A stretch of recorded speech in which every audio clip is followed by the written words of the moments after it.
mieszkaniec tej wioski, pan Adam, stwierdził, że pojedzie swoim skuterem do Putina porozmawiać o pokoju w Europie. No, chciałem pogadać z panem Putinem, ale i co, no pojechałem, no trochę wypity. Po części pewnie bym nie pojechał, no, człowiek wypity, odważny, na rozmowy konkretne. No, później przewiezie tam do Kaliningradu, no to badania, to i do więzienia, prawda? Witam w kolejnym odcinku z podróży wzdłuż wschodniej granicy Polski. W poprzednich odcinkach mogliście obejrzeć przygraniczne tereny województw podkarpackiego, lubelskiego i podlaskiego. W ostatnim odcinku tej serii przemierzymy dalszą część województwa warmińsko-mazurskiego, od Kętrzyna do Zalewu Wiślanego we Fromborku. A na koniec zajrzymy jeszcze na Mierzeję Wiślaną, do miejsca, gdzie znajduje się ostatnia plaża w Polsce. Przez cały ten czas będziemy poruszać się wzdłuż granicy z Rosją, a odwiedzimy po drodze m.in. jedyną ukraińską wieś w Polsce oraz zrujnowany pałac, w którym Sowieci dokonali prawdziwej masakry. Na wstępie dziękuję wszystkim patronom i osobom, które wspierają ten kanał, bo to właśnie dzięki wam mogą powstawać filmy takie jak ten. Po obejrzeniu tego materiału możesz też zostawić komentarz taktyczny dla zasięgu.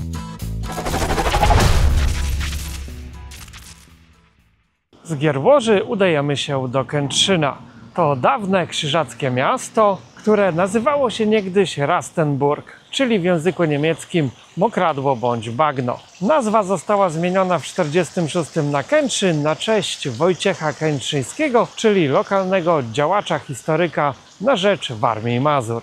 Najznamienitszym zabytkiem w Kętrzynie jest oczywiście Zamek Krzyżacki, który został zbudowany około 1360 roku. Jednak nie jest to budowla oryginalna, gdyż w 1945 roku w wyniku działań wojennych spłonął i został odbudowany dopiero w latach 60. Zamek nie jest wielki, ale widać, że jest on również miejscem wydarzeń rozrywkowych i kulturalnych. Na dziedziniec zamku możemy zajrzeć zupełnie za darmo, zaś jeżeli chcemy odwiedzić muzeum, tak już trzeba będzie zakupić bilet. Kętrzyn to też mnóstwo opuszczonych budowli, oczywiście jeszcze po Niemcach. Można by było po nich buszować cały dzień i zrobić o nich kilka osobnych filmów.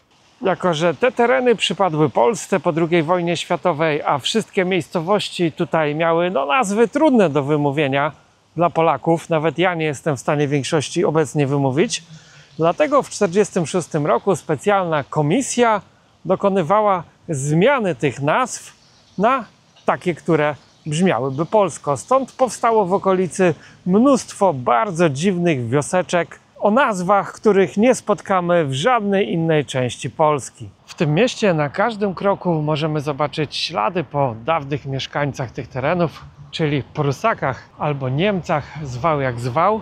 Wiele budynków ma wmurowane kamienie węgielne, datowane na XIX, nawet XVIII wiek. Można jeszcze doszukać się napisów w języku niemieckim. No i mnóstwo budynków jest opuszczonych. Nie wiem, czy nowi lokatorzy boją się, że Niemiec wróci i odbierze im te budowle i ich nie remontują, a może prawa własności nie są jeszcze jakoś uregulowane. W każdym bądź razie wygląda to trochę dziwnie. No i oczywiście budownictwo to XIX-wieczne jest pomieszane z nowszym XX-wiecznym z czasów PRL-u. W miejscach, gdzie budynki zostały zniszczone w wyniku działań wojennych, a tutaj Niemcy bronili się długo, jako że był to ich macierzysty teren, więc walki były zacięte, sporo zabudowy też zostało zniszczonych i na tych miejscach, gruzowiskach postawiono bloki z wielkiej płyty.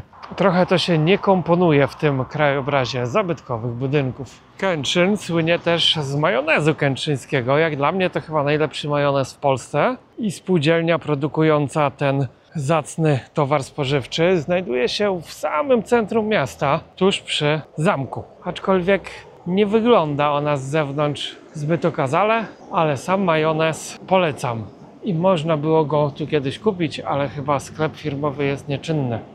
W Kętrzynie znajduje się też najlepiej zachowany kościół obronny na całych Mazurach, czyli Bazylika Kolegiacka Świętego Jerzego z 1359 roku, która była nieustannie rozbudowywana przez Krzyżaków do początków XVI wieku. My tymczasem opuszczamy już Kętrzyn i udajemy się w stronę granicy, aby odwiedzić kilka zapomnianych po niemieckich pałaców. Kilkanaście kilometrów od Kętrzyna w Rodelach mieści się piękny pałac rodu von Alvensleben, czy jakoś tak. Pałac w stylu eklektycznym został wybudowany w 1860 roku i rodzina von Alvensleben mieszkała tutaj aż do 1945, kiedy to w popłochu uciekli stąd przed nadciągającą Armią Czerwoną. Ciekawostką jest, że ostatni właściciel tego pałacu, major Wehrmachtu Ferdynand, zginął w 1943 roku na froncie wschodnim i jest pochowany gdzieś tutaj w parku. Być może uda nam się zaraz odnaleźć jego grób. Po wojnie w pałacu umieszczono siedzibę biura miejscowego PGR, który utworzono na bazie tego majątku, oraz mieszkania dla pracowników. Ten stan rzeczy trwał do lat 90., potem zaczęło to popadać w ruinę. Pałac kupił właściciel prywatny, ale jak widać nic z nim nie robi. Jest tyle o ile zabezpieczony, ale przydałby mu się solidny remont, bo byłby tu przepiękny hotel i jakiś pałac ślubów. Udało się odnaleźć w rogu parku grób ostatniego właściciela. No jak widać jest tylko głaz. Pomnik prawdopodobnie ktoś zniszczył, albo czerwonoarmiści, albo później Polacy, których osiedlono na tych terenach. No ktoś tutaj przyjeżdża, pali znicze, są nawet jakieś stare kwiaty sztuczne. Dość ciekawe miejsce ze skomplikowaną historią. Dziwię się, że rodzina jeszcze go nie ekshumowała do Niemiec.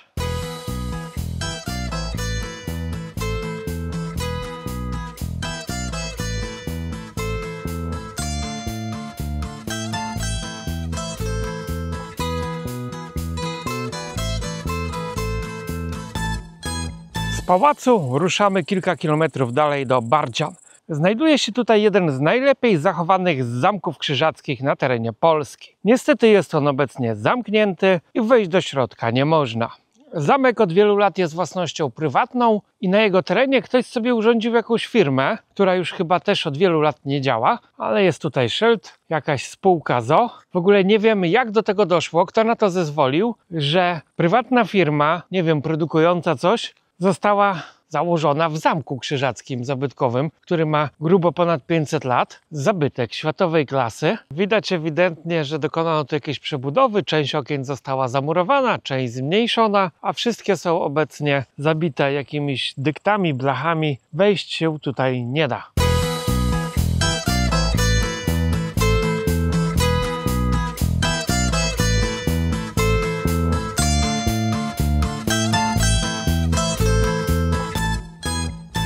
Największy pałac w Prusach Wschodnich znajduje się w Drogoszach. Został zbudowany w 1714 roku przez rodzinę von Dunhoff. Został on też zakwalifikowany jako pałac królewski, czyli cesarz pruski mógł tutaj w każdej chwili zatrzymać się podczas swojej podróży w te rejony. Pałac ma długość ponad 100 metrów, 365 okien i 52 pokoje.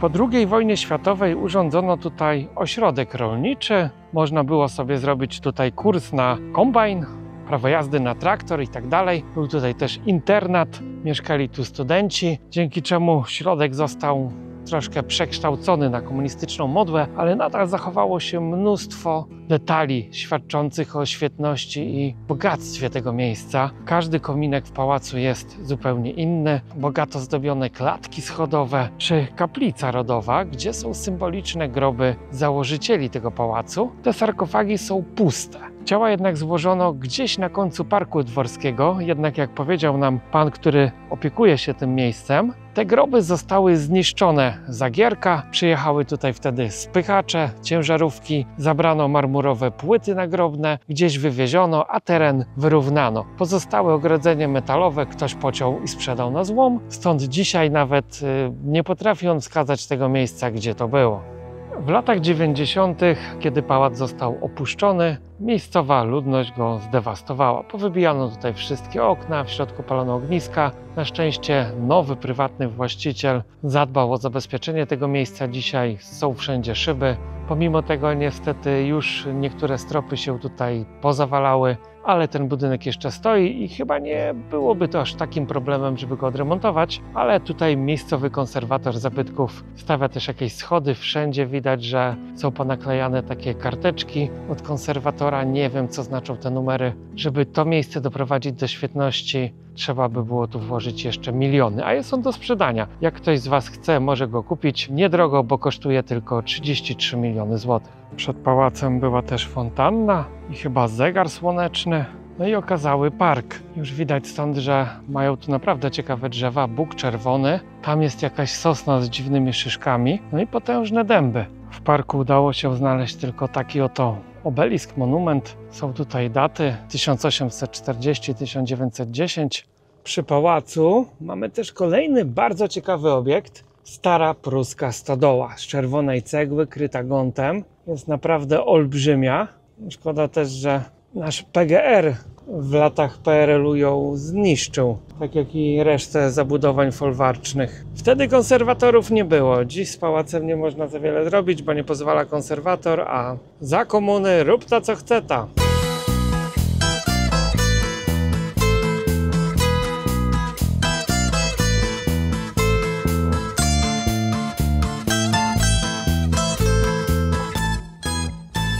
Na tych terenach zachowało się jeszcze mnóstwo pomnikowych drzew wzdłuż drogi. Jak w innych rejonach Polski te drzewa zwykle zostały powycinane jako zagrożenie dla ruchu drogowego, tak tutaj spójrzcie, nie wiem, chyba na 50% dróg wygląda to w ten sposób, że drzewa praktycznie dotykają asfaltu. Są aleje lipowe, dębowe, klonowe, grabowe, naprawdę jest tego sporo. No i spełniało to dwojaką funkcję. Raz, że dawało cień, kiedy podróżowało się furmanką, karetą, no i dwa, przydawało się podczas wojny, zwłaszcza II wojny światowej, kiedy już lotnictwo było w użyciu i samoloty rozpoznawcze latały nad tymi terenami i wojsko mogło się ukryć w cieniu takich właśnie drzew. No o ile było lato, bo wiadomo, że zimą liści nie ma. Teren dawnych Prus Wschodnich jest zasobny i bogaty w różnego rodzaju pozostałości kolejowe. Mamy tu mnóstwo zabytkowych dworców pamiętających jeszcze czasy cesarza Wilhelma oraz nieczynnych linii kolejowych. Jednym z takich ciekawych miejsc jest dworzec w Skandawie. Pierwszy pociąg przejechał przez Skandawę w grudniu 1871 roku. Następnie w 1945, kiedy dotarła tutaj Armia Czerwona, tory zdemontowano, a parowozy wywieziono, jako oczywiście łup wojenny. Jednak po jakimś czasie Rosjanie stwierdzili, że ta linia by się w sumie przydała, bo nie ma jak dojechać pociągiem do Legnicy. I z uwagi na strategiczne znaczenie tej linii, Polska musiała ją odbudować. Tutaj w okolicy zlokalizowano również rampę przeładunkową, kończy się tu szeroki tor i można było w razie czego przerzucić wojska w to miejsce i przeładować na tory o rozstawie europejskim. Dworzec jest oczywiście zamknięty na 4 spusty, dziś jeżdżą tędy wyłącznie pociągi towarowe do obwodu królewieckiego, a część dworca zajmuje kolejowy posterunek Straży Granicznej.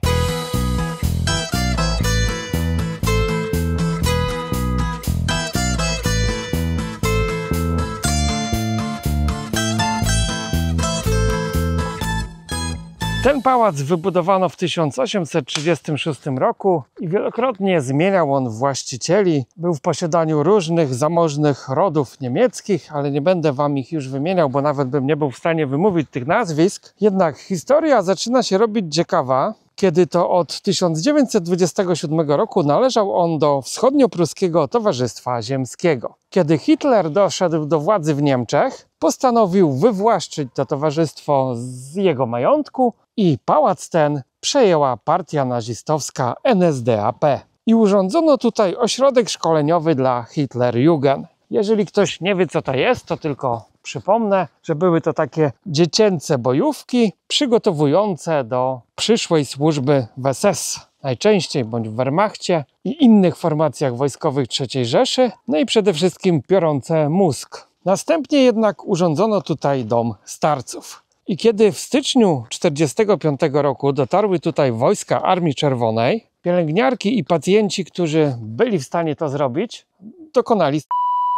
Jednak około 70 pacjentów, których zastały tu wojska radzieckie, zostało przez nich zamordowanych w tym miejscu. Rosjanie zastrzelili tu nawet polskiego kucharza, który pracował w tym ośrodku. A po wojnie urządzono tu ośrodek kolonijny dla dzieci wojskowych. Działało nawet kino na 50 miejsc. W latach 70. jednak wybuch butli gazowej jednego z lokatorów naruszył konstrukcję budynku i mieszkańców stąd wykwaterowano. Budynek stał i niszczał. W 1993 roku na chwilę pojawiła się nadzieja, że powstanie tutaj ośrodek przyjaźni polsko-niemieckiej, jednak nic z tego nie wyszło, a w 2005 roku zawalił się dach. Za kilka lat pewnie ten budynek zawali się już całkowicie.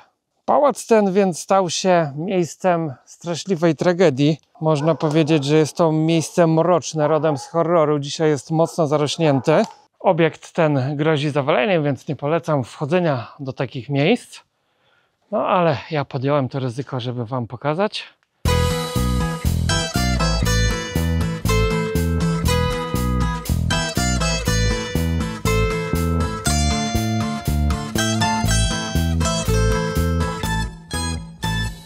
Dojechaliśmy pod samą granicę do miejscowości Szczurkowo. Tutaj jest bardzo specyficzne miejsce, ale akurat stoi tam samochód Straży Granicznej. No ta droga z tego niemieckiego bruku wiedzie sobie dalej, jest tylko przedzielona zasiekami w tej chwili. I na samym końcu tej drogi, dosłownie kilkadziesiąt metrów stąd, jest Dom Pomocy Społecznej. Przy samym domu przechodzi granica, ale wyobraźcie sobie, że macie widok z okna na Rosję.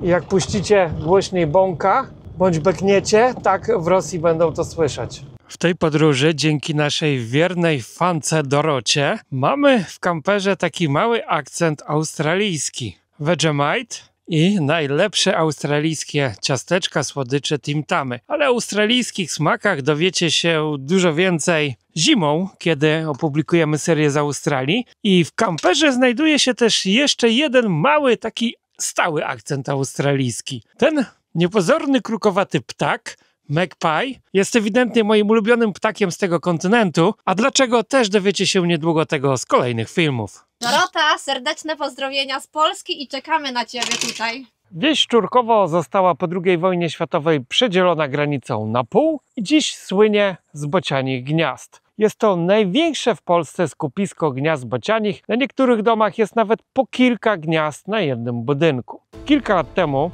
mieszkaniec tej wioski, pan Adam, stwierdził, że pojedzie swoim skuterem do Putina porozmawiać o pokoju w Europie. Jak stwierdził, tak zrobił.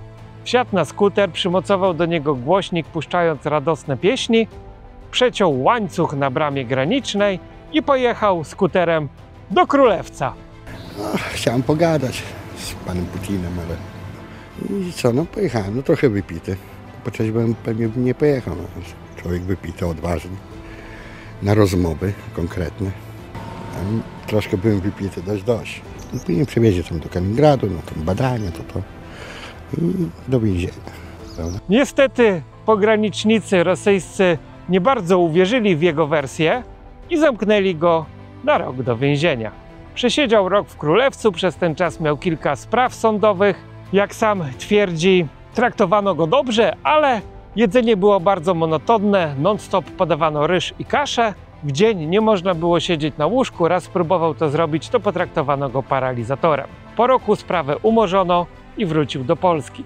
W tym czasie poszukiwali go sąsiedzi i rodzina, nikt nie wiedział, co się z nim dzieje. Na wsi wiedziano tylko, że rozpowiadał, iż jedzie rozmawiać z Putinem. Dziś nie dałoby się powtórzyć tego wyczynu, bo granicę zamieniono w twierdzę. Jest tutaj płot, zasieki, zapory przeciwczołgowe, kamery, stoi nawet Straż Graniczna, dlatego nawet nie mogę tam zwrócić kamery. Stąd raczej nikomu się nie uda powtórzyć tego wyczynu. No szkoda, że Putin nie chciał rozmawiać z panem Adamem, bo być może dziś mielibyśmy pokój w Europie, a tak jest jak jest.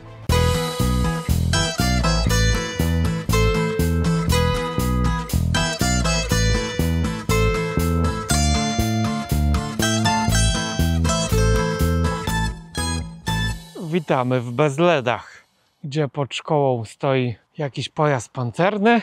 produkcji radzieckiej oczywiście. Miejscowość zapewne kojarzycie z przejścia granicznego z Rosją. Często przewija się w różnych mediach ta nazwa. Ta mała wioska położona jest na strategicznym szlaku. Już wiele set lat temu znajdował się tutaj gród krzyżacki. Z tej świetności zachowało się niewiele. Dziś sam ryneczek prezentuje się nie za ciekawie. Jakieś opuszczone budynki, mnóstwo też opuszczonych, zamkniętych kantorów. Widać, że to przejście, pomimo że jest otwarte, tak turystów i jakiegokolwiek tranzytu jest tutaj bardzo mało w dzisiejszych czasach. Drogi warmińsko-mazurskim, tutaj przy granicy z obwodem kaliningradzkim, zdecydowanie należą do najgorszych w Polsce.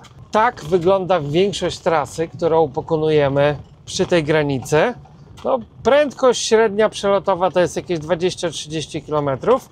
Tu są jakieś szczątki asfaltu. Pewnie stary bruk niemiecki został pokryty asfaltem gdzieś w latach 60. i od tamtej pory nie był remontowany. Jedzie się tutaj tragicznie. Porównywalnie złe są chyba tylko na prowincji ukraińskiej. Nie dziwię się, że te tereny się wyludniają, że tu nikt nie chce mieszkać, bo jakbym się 2 razy przejechał z domu do sklepu taką drogą, to też by mi się odechciało tutaj mieszkać. Też nie docierają tutaj i turyści, bo jak mają dotrzeć po takiej drodze? Gdyby nie plan z góry założony, że chcemy przejechać wzdłuż tej granicy, tak dla własnej przyjemności w życiu bym tędy nie jechał. Z drugiej strony też nie wiem, jak Unia chce zająć obwód królewiecki, jak tam nie ma jak dojechać. Tak wyglądają drogi dojazdowe do granicy. Coś strasznego. Dziś noc spędziliśmy gdzieś w głębokim lesie w okolicach Lidzbarka Warmińskiego, a rano idę poszukać pozycji obronnych Trójkąta Lidzbarskiego. Fortyfikacje lidzbarskie składają się z wielu pozycji. My akurat teraz znajdujemy się na pozycji niedaleko miejscowości Midgajny. Trzeba tutaj przejechać kilka kilometrów leśną, nieutwardzoną drogą, ale jak już dotrzemy na miejsce, tak naszym oczom ukazuje się taki oto widok.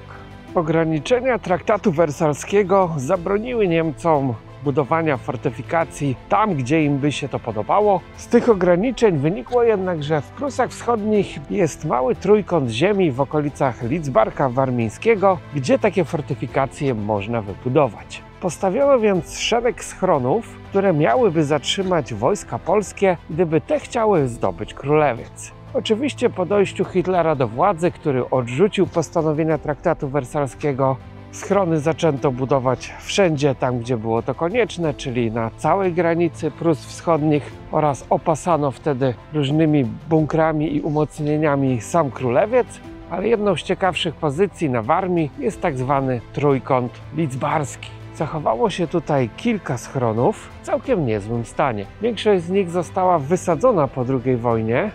Schrony te nie przydały się Niemcom w 1939 do ataku na Polskę, jednak obsadzono je w 1944, kiedy zbliżała się na te tereny Armia Czerwona. Spełniły więc swoją rolę tylko na bardzo krótko, opóźniając pochód wojsk radzieckich. Dziś po pozycjach lidzbarskich stworzono szlak fortyfikacyjny, odtworzono też linię dawnych okopów, które łączyły schrony i tworzyły tutaj umocnienia polowe. Kolejny schron lekki dla załogi karabinu maszynowego MG34. Widzę, że one są podobnej konstrukcji. Tutaj była podstawa karabinu i pole ostrzału. Jeszcze zachował się nawet napis niemiecki. Lokalni pasjonaci historii dbają o nie, troszkę je tutaj odświeżyli, wyczyścili. I co ciekawe, zachowały się nawet drzwi. Nikt ich na złom nie ukradł, także naprawdę rzadkość. Na niektórych schronach zachowały się kopuły pancerne. Niestety wiele z nich zostało usuniętych na złom. Nawet na tej widać ślady palnika. Ktoś już próbował ją odmontować od tego betonowego sklepienia. Ten schron nie zachował się w całości, został on wysadzony. Część umocnień wysadzili sami wycofujący się Niemcy. Część zostało zniszczonych przez wojska radzieckie czy polskie już po II wojnie. Tak wygląda kopuła od wewnątrz. Otwór na peryskop, którego już tutaj niestety nie ma. Oczywiście była jakaś pewnie drabinka. Sercem Warmii można z pewnością nazwać Lidzbark Warmiński. To małe miasto o wielkiej historii przez ponad 4 wieki było stolicą biskupów warmińskich, a mieszkał tutaj sam poeta Ignacy Krasicki. Największa duma miasta to oczywiście Zamek Biskupów Warmińskich, jeden z najlepiej zachowanych zamków gotyckich w Polsce. Można powiedzieć, że to taki Malbork w mniejszej wersji, z krużgankami, fosą i legendą o duchu rycerza, który ponoć straszy do dziś po zmroku w tutejszym zamku. Dziś Lidzbark to spokojne, pełne uroku miasteczko, w którym czas płynie trochę wolniej. Jak miejscowi mówią, kto nie był w Lidzbarku, ten Warmii nie widział. Po krótkiej wizycie w tym mieście ruszamy w stronę Zalewu Wiślanego, do miasta, które pieniądzem stoi.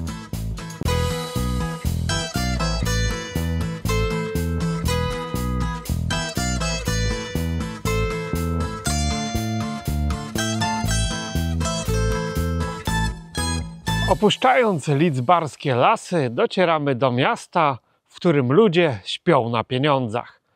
Jak sama nazwa wskazuje, Pieniężno powinno być bogatą mieściną, jednak to, co zastajemy na miejscu, przeczy tym wyobrażeniom. Miasto wielokrotnie odradzało się jak Feniks z popiołów, było niszczone podczas różnych najazdów. Ostatniego wielkiego zniszczenia dokonała Armia Czerwona w 1945 roku. Zniszczono całe zabudowania rynku, ratusz. Ucierpiał też mocno zamek Kapituły Warmińskiej. Ratusz dziś odbudowano, kościół widać też jest w remoncie. Sam zamek jeszcze chyba czeka na lepsze chwile, ale budynki, które wrosły dookoła rynku, ewidentnie są nowe i pochodzą z czasów PRL-u. Pieniężno może też poszczycić się najwyższym czynnym mostem kolejowym w Polsce, który ma 28,5 metra wysokości, a został zbudowany w 1885 roku i na szczęście uniknął zniszczenia podczas ostatniej wojny.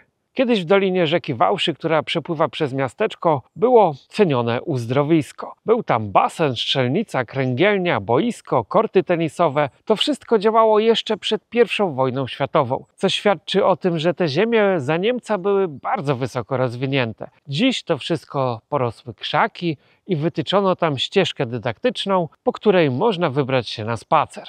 Nad miastem góruje XIV-wieczny kościół apostołów Piotra i Pawła, wykonany z czerwonej cegły, akurat teraz trwa jakiś remont. Kolejny zabytkowy wysoki budynek to okazała ceglana wieża ciśnień, która działała do 2011 roku.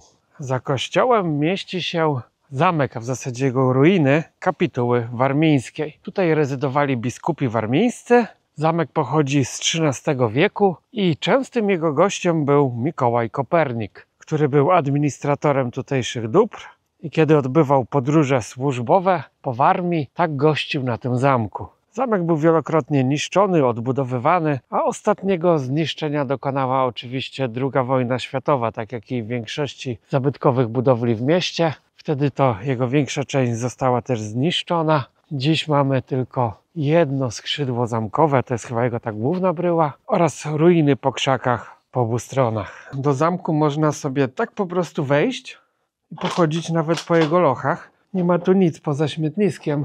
Widać, że się część też pozawalała. No ale to jak na polskie warunki, jest kopanie toperzy. Naprawdę rzadko się zdarza, żeby tego typu budowla była otwarta tak w centrum miasta i dostępna. Także jak się nie boicie nietoperzy, to polecam pozwiedzać. Mam 5 kondygnacji, ale wszystko jest puste.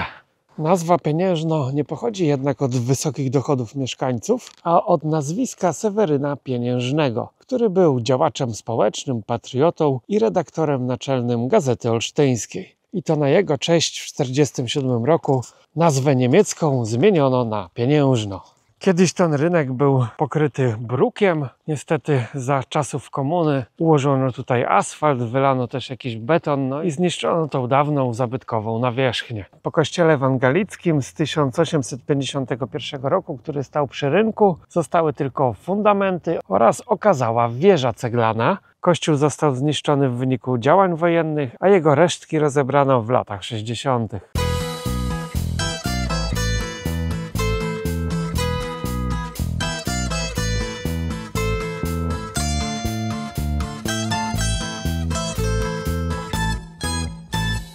Wracamy pod granicę, gdzie kilka kilometrów od słynnego, największego i najnowocześniejszego przejścia z obwodem kaliningradzkim Grzechotki mieści się ukraińska wieś Pęciszewo. Skąd? wzięła się tutaj ukraińska wieś na północy Polski, tuż pod granicą z Rosją? W 1947 roku w ramach akcji Wisła Ukraińców wysiedlono ze wschodnich ziem województwa lubelskiego i podkarpackiego. Akurat do tej miejscowości przyjechał pociąg z wysiedlonymi mieszkańcami wsi Kornie, Chrebenne i Żurawce. Jak wyglądają obecnie te miejscowości, możecie zobaczyć w odcinku numer 3 z tej serii, ale my wracamy do historii tej niezwykłej osady. Za czasów pruskich ta miejscowość nazywała się Waldersdorf. Miała ona jedyne połączenie drogowe ze znajdującym się dziś w granicach Rosji Mamonowem. Kiedy ustalono w 1945 przebieg granicy, ta miejscowość została odcięta od świata, gdyż ze stroną polską łączyły je tylko słabo przejezdne drogi polskie. I to właśnie tutaj postanowiono osiedlić Ukraińców. Jak widać, zaaklimatyzowali się oni bardzo dobrze i ponoć jest to jedyna tego typu ukraińska wieś w Polsce. Mieszkają tutaj wyłącznie Ukraińcy, posługują się językiem ukraińskim, nawet teraz słychać tam w oddali gdzieś wygrywa głośna muzyka ukraińska, a przy ruinach XIV-wiecznego kościoła świętego Bartłomieja urządzili sobie ukraiński cmentarz. To był kościół ewangelicki, wokół niego jest też kilkadziesiąt puchówków niemieckich, jeszcze z XIX wieku. I spójrzcie, tutaj mamy cmentarz ukraiński. Jest tutaj na pewno około 100 grobów. Część z tych osób pamięta jeszcze czasy wywózki z powiatu raworuskiego. Tak jak tutaj mamy Anna Gryczyna, urodzona 44 rok, czyli miała kilka lat, kiedy ją deportowano z tamtych ziem i zmarła dopiero w 24. Praktycznie wszystkie groby są tutaj napisane cyrylicą, ale jest też kilka polskich. Ukraińcy zaaklimatyzowali się tutaj bardzo dobrze, gdyż jak jechaliśmy przez te tereny, tak, to jest chyba najbogatsza wieś jak do tej pory tutaj nad samą granicą z obwodem kaliningradzkim, więc no wiedzie się im tutaj całkiem nieźle. Groby ukraińskie znajdują się pomiędzy dawnymi grobami niemieckimi, a może część jest nawet na Niemcach pochowana, no ciężko powiedzieć. Ten kościół uległ całkowitemu zniszczeniu podczas II wojny światowej, kiedy te tereny zajmowała Armia Czerwona i nigdy nie został odbudowany. Jeszcze ponoć do lat 60. zachowała się tu wieża kościelna, ale uległa zawaleniu po uderzeniu pioruna. Na samym kościele są chyba 3 gniazda bocianie w tej chwili i ogólnie tutaj na co drugim słupie w tej wsi też są gniazda bocianie. No gdzieś bociany ukochały sobie te rejony. Pierwszym pociągiem dotarły tu praktycznie same kobiety, gdyż mężczyźni wtedy albo byli w UPA, albo ukrywali się po lasach, albo siedzieli w więzieniach. Zaczęli tutaj docierać dopiero w latach 50. Wtedy to też kilka rodzin wróciło w swoje rodzinne strony, ale zdecydowana większość przesiedlonych została w Pęciszewie. W starej niemieckiej świetlicy urządzono zaś cerkiew pod wezwaniem świętego Włodzimierza i Olgi, w której odbywają się nabożeństwa. A dookoła na wsi słychać wszędzie ukraińską muzykę. Na świetlicy widać ślady ostrzału, no pewnie Niemiec się bronił, zarówno tutaj, jak i w kościele, który stoi obok. W tej świetlicy kiedyś nawet działał teatr, odprawiano w nim jakieś ukraińskie sztuki. No widać, że tu Ukraińcy urządzili się bardzo dobrze. Jest to chyba najładniejsza wieś przy granicy, jaką do tej pory tu widzieliśmy. Bo te wsie przygraniczne na północy wyglądają naprawdę źle. No są i opuszczone domy też wiadomo, bo widać mieszkańcy tu powymierali. Ale też co ciekawe, zauważyłem, że tu nie buduje się praktycznie nowych domów. A to jest chyba pierwszy raz w tej wsi zobaczyliśmy, że ktoś buduje nowy dom. A tam już jak widzicie las na horyzoncie, to już jest Rosja. Tutaj przebiega w tych polach granica. Tak, widać już rosyjskie nawet wieże z nadajników telefonicznych, no i naszą zaporę elektroniczną przed granicą lasu.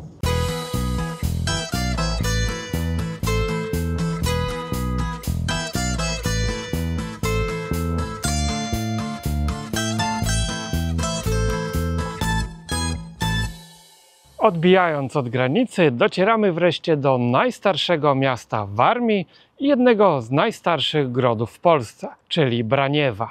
Miejscowość ta otrzymała prawa miejskie już w 1254 roku i była ważnym ośrodkiem krzyżackim. Od XIII do XVII wieku miasto to było też ważnym portem handlowym i odpływały stąd statki do Szwecji, Holandii. Dziś może się to wydawać niemożliwe, gdyż ta rzeczka przepływająca przez centrum miasta jest niewielka, ale kiedyś widocznie umożliwiała nawet żeglugę dalekomorską.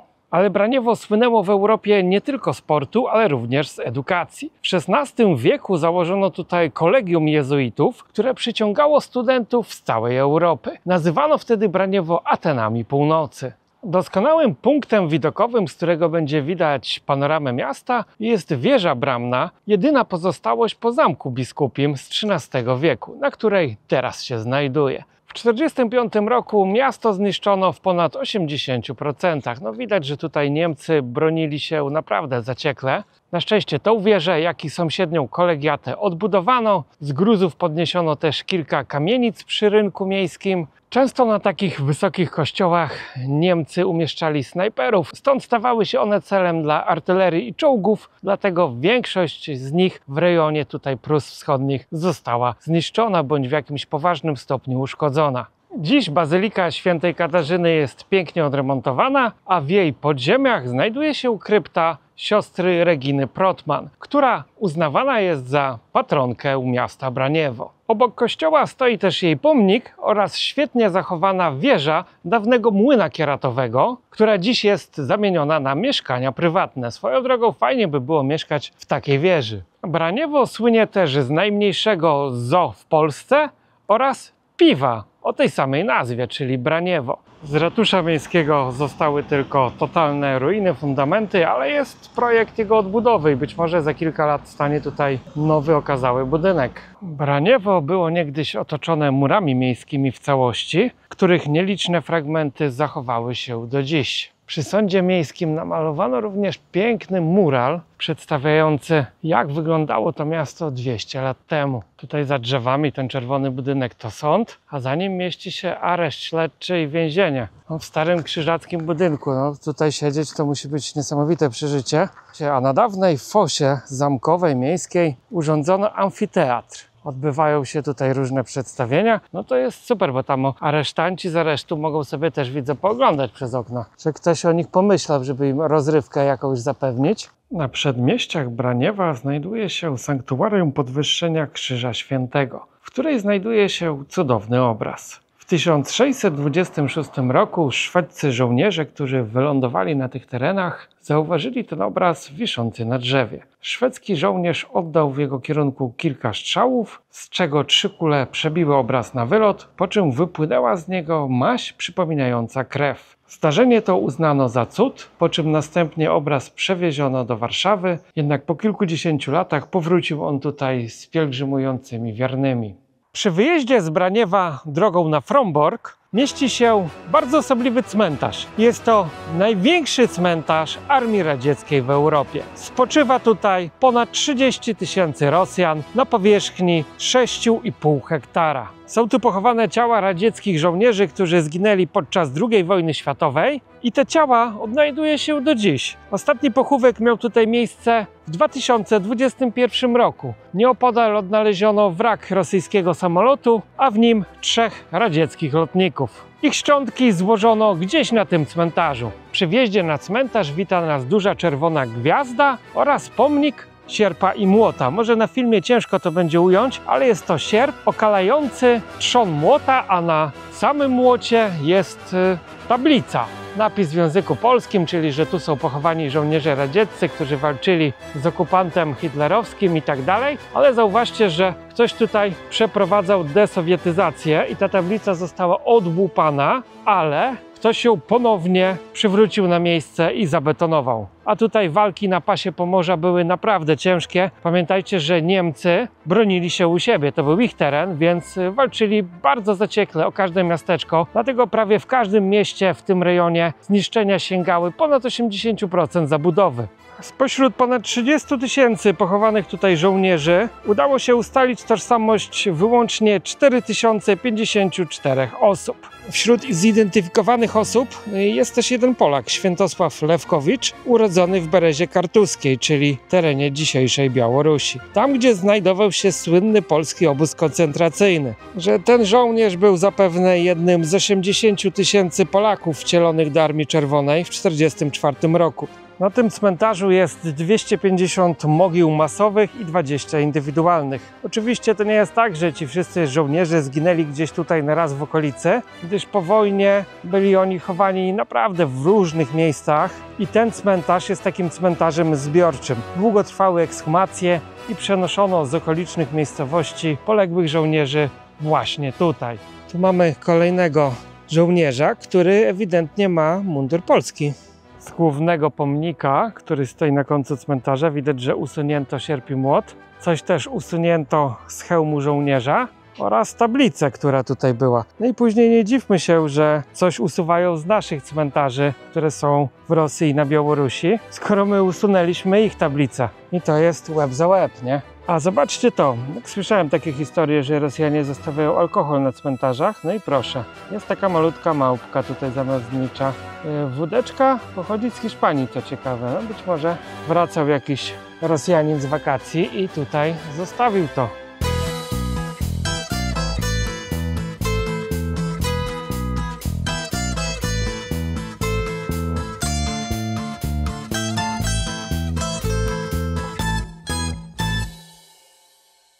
Nadszedł wreszcie ten moment, dojechaliśmy do końca Polski, a przynajmniej takiego umownego końca Polski. W Nowej Pasłęce kończy się ląd, dalej jest Zalew Wiślany i ten ląd, który widać po drugiej stronie, to Mierzeja Wiślana. Tędy samochodem nie przejedziemy, kilometr stąd przebiega granica wodna z Rosją, a to co widać po drugiej stronie, Mierzeja Wiślana też jest przedzielona na pół granicą. Oczywiście ten film jeszcze się nie kończy, bo udamy się dokładnie na Mierzeję Wiślaną, za miejscowość Piaski, tam gdzie będzie ostatni punkt polskiej ziemi.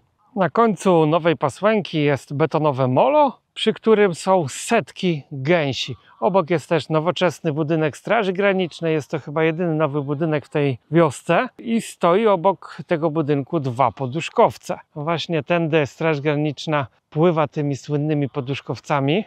Akurat widać teraz tam w oddali płynie rosyjski poduszkowiec. Zawsze chciałem zobaczyć, jak to wygląda w praktyce. W tym miejscu rzeka Pasłęka uchodzi do Zalewu Wiślanego, znaczy się dokładnie kilkaset metrów dalej, ale jest tutaj mały port dla jachtów, też port rybacki po drugiej stronie. No i być może część z tych jachtów została już kupiona z funduszy KPO. Kiedyś ta miejscowość była strategicznie położona. Tędy wpłynęli Szwedzi podczas potopu szwedzkiego, żeby grabić i palić Polskę, a dziś jest to senna, prawie że nadmorska miejscowość, ale jako że prawie, tak niewiele się tutaj dzieje.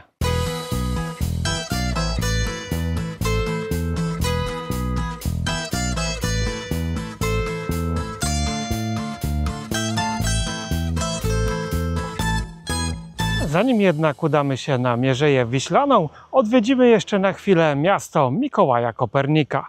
Miasto najlepiej podziwiać z tarasu widokowego na wieży katedralnej, która była zarazem planetarium wykorzystywanym przez Mikołaja Kopernika. W środku mieści się ekspozycja wszystkiego, od eksponatów związanych z astronomią po galerię sztuki i mnóstwo niezwiązanych z tym miejscem rzeczy. Ale sama klatka schodowa robi niesamowite wrażenie. A jak już wyjdziemy na sam taras widokowy, tak obraz jest iście bajkowy. Oprócz katedry widać stąd cały Zalew Wiślany.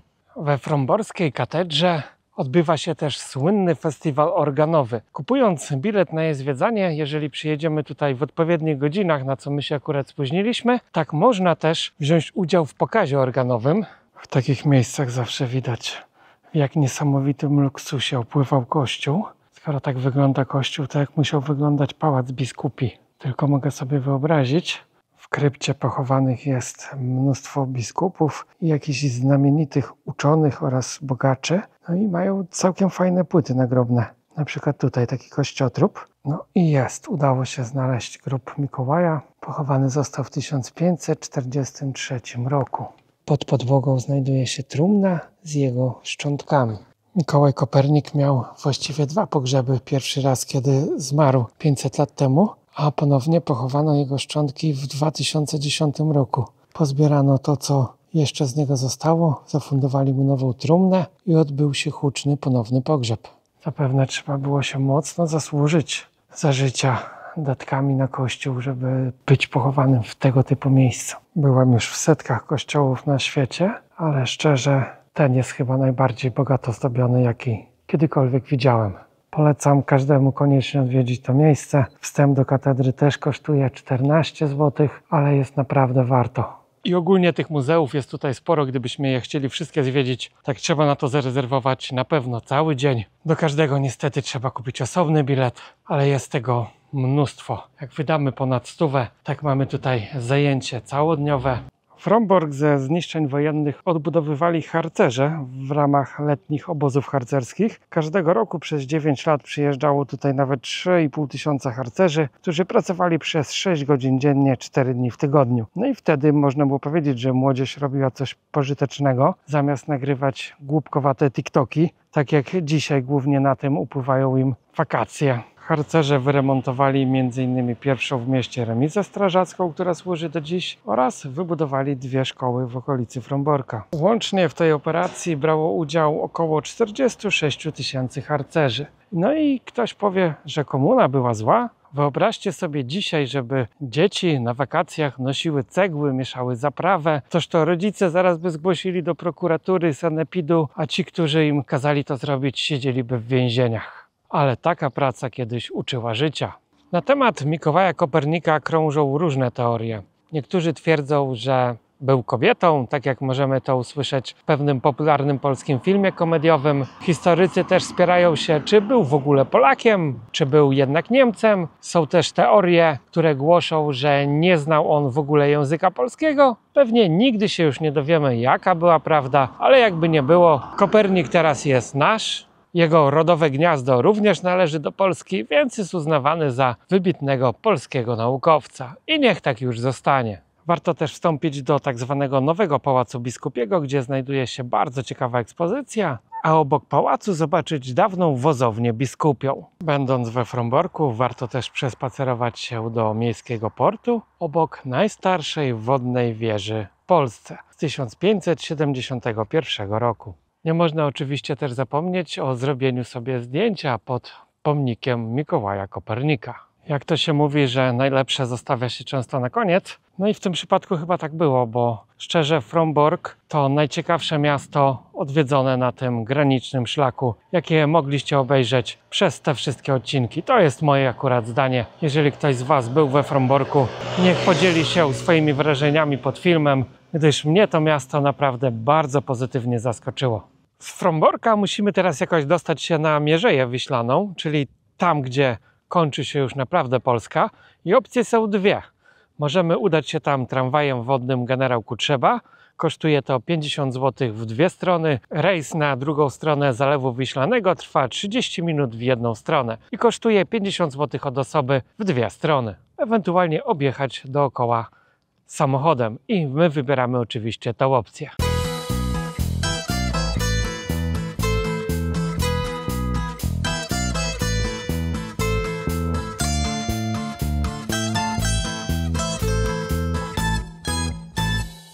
Zanim jednak dojedziemy na koniec Mierzei Wiślanej, musimy przejechać przez nowy inżynieryjny, techniczny cud Polski. Przekop Mierzei Wiślanej. Ta jedna z największych inwestycji III Rzeczpospolitej była budowana przez 3 lata. W zasadzie to był pierwszy etap, bo ma dopiero zostać skończona w 26 roku. Mają tu też jeszcze pogłębić kanał, żeby mogły przepływać tędy większe statki. Na razie mogą to robić tylko mniejsze łodzie. No trochę sporo, bo w tym czasie to Chińczycy wybudowali kilkudziesięciokilometrowy most przez morze. No ale cóż, taki mamy klimat. Zadbano tu również o przejścia dla zwierząt. No w sumie jest to logiczne, bo zwierzęta zostałyby tutaj uwięzione na takiej wyspie bez możliwości mieszania puli genetycznej, a tak mają możliwość przepłynięcia sobie na drugą stronę. Czy to robią? Nie wiem, ale mieszka tutaj mnóstwo dzików, saren. Nad przekopem wybudowano 2 mosty, które można podnosić do góry, gdyby chciała tędy przepłynąć większa łódź. Prześwit wynosi tutaj tylko 4 metry, czyli takie no niewielkie żaglóweczki, można powiedzieć, przepłyną sobie bez podnoszenia tego mostu. No, nie wiem, czy nie prościej byłoby wybudować wyższego mostu niż go podnosić, no ale chyba za każde podnoszenie trzeba zapłacić, więc jakiś to interes w tym jest.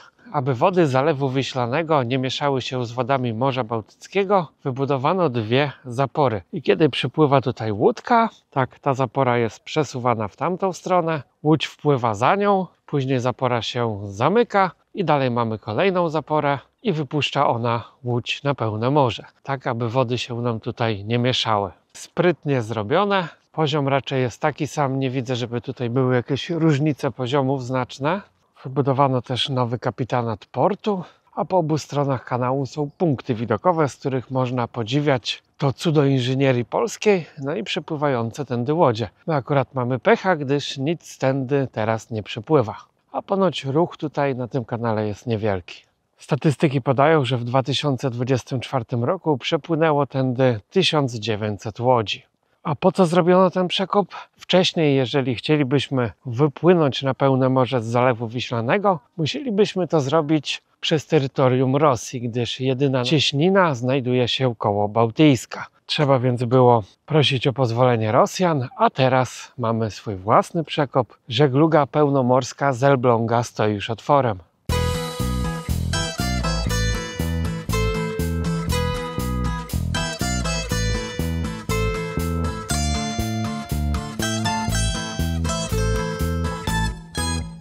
No i nadszedł wreszcie ostatni dzień tej podróży. Godzina 6 rano. Piaski, czyli ostatnia miejscowość na Mierzei Wiślanej. No, znana głównie z plaż, smażalni ryb i tak dalej. Ale stąd jest tylko 4 km do granicy Polski. Tutaj kończy się już ostatnia droga. Dalej trzeba będzie iść przez las, później chyba kawałek jeszcze plażą i dotrzemy do granicy, która przecina Mierzeję Wiślaną. Po naszej stronie Mierzei nie zachowało się tutaj zbyt wiele ciekawych rzeczy, miejsc, które mógłbym Wam pokazać, bo wszystko co najciekawsze jest po stronie rosyjskiej. Tam tuż za granicą jest olbrzymie opuszczone lotnisko niemieckie. Dalej jest Bałtysk, czyli baza morska, najpierw niemiecka, teraz rosyjska. Tajne miasto, do którego nie było przez wiele lat żadnego dostępu. Teraz już tam można wjechać, ale myślę, że to też będzie kiedyś tematem osobnej pewnie serii filmów. No, na tyle, ile będzie to możliwe, bo ten teren też jest dziś dość trudno dostępny, ale bardzo ciekawy ze względów historycznych. No a sama Mierzeja Wiślana to jeden wielki cmentarz. Tutaj Niemcy bronili się do samego końca wojny. Niektóre źródła podają nawet, że ostatni żołnierze skapitulowali 13 maja, czyli już kilka dni po oficjalnym zakończeniu II wojny światowej. No i po dziś dzień różni poszukiwacze skarbów znajdują tutaj szczątki ludzkie, no i mnóstwo pozostałości z tej ostatniej wojny. Po drodze mijamy dawną stację ratownictwa morskiego. Dziś używają tego harcerze w sezonie letnim. Tutaj odbywają się obozy. Można zdobyć różne sprawności. Na Mierzei możemy spotkać takie oto betonowe klocki. Są to dawne posterunki Wojsk Ochrony Pogranicza. Tutaj w środku siedział żołnierz. Były pewnie jakieś dźwiczki albo kotara. Może piecyk, bo jest komin.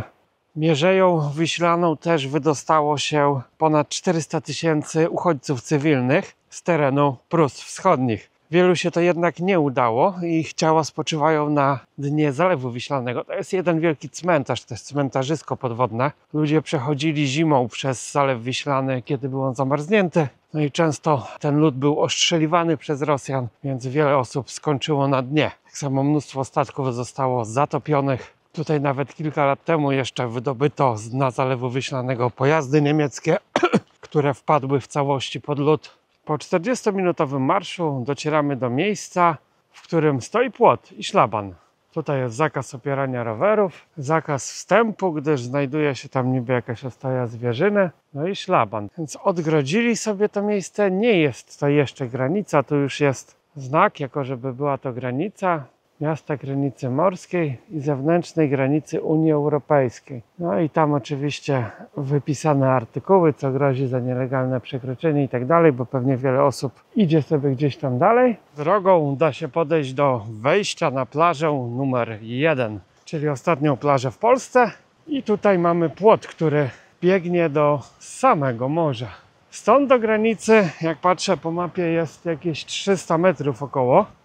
I mógłbym w zasadzie ominąć tutaj płot od strony morza, bo jest przejście, i pójść trochę dalej. Aczkolwiek pewnie bym został zatrzymany, bo tam widzę słup z kamerami, jest jakaś też wieża strażnicza, tablice czerwona i żółta o granicy państwa, a później mamy też dwa wątłe płoty, które schodzą do morza. Granica może nie robi jakiegoś większego wrażenia, ale jakby nie było, jest to koniec Polski. Cytując klasyka, bunkrów nie ma, ale i tak jest zajebiście. No i było zajebiście. Udało się dotrzeć od trójstyku granic w Krzemieńcu, czyli styku granic Polski, Ukrainy i Słowacji, wschodnią granicą, później odcinkiem północnej lądowej, aż tutaj do Mierzei, gdzie kończy się nasza wschodnio-północna granica Polski. Można też powiedzieć, że symbolicznie kończy się Polska, gdyż dalej już jest tylko Rosja i Morze Bałtyckie. Dziękuję za obejrzenie tej serii do samego końca. Jeżeli ktoś nie widział wszystkich odcinków, to polecam to koniecznie nadrobić, bo udało się pokazać pewne miejsca po raz pierwszy w polskim internecie i myślę, że opowiedzieć dużo ciekawych historii, które dzięki tej serii nie zostaną może nigdy zapomniane, no dopóki YouTube nie wyłączy swoich serwerów.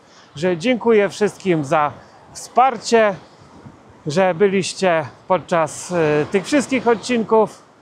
No i być może powstanie teraz jakiś pomysł na kolejną tego typu serię. Może o południowej granicy Polski. Jeżeli macie jakieś ciekawe pomysły, to piszcie w komentarzach.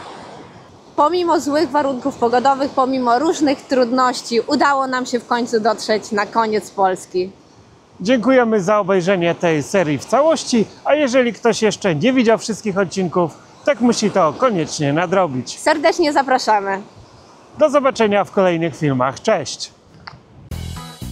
Jeszcze zanim opublikowałem ten odcinek, poprzednie z tej serii osiągnęły w sumie już ponad 1 milion wyświetleń. A to wszystko wyłącznie dzięki Wam, bez jakiegokolwiek finansowania rządowego czy wsparcia od Polskiej Organizacji Turystycznej. Jak widać, można własnymi skromnymi środkami robić filmy, które promują piękno Polski i mają dużo więcej wyświetleń niż te suto finansowane z budżetu państwa, których dziwnym trafem mało kto później chce oglądać.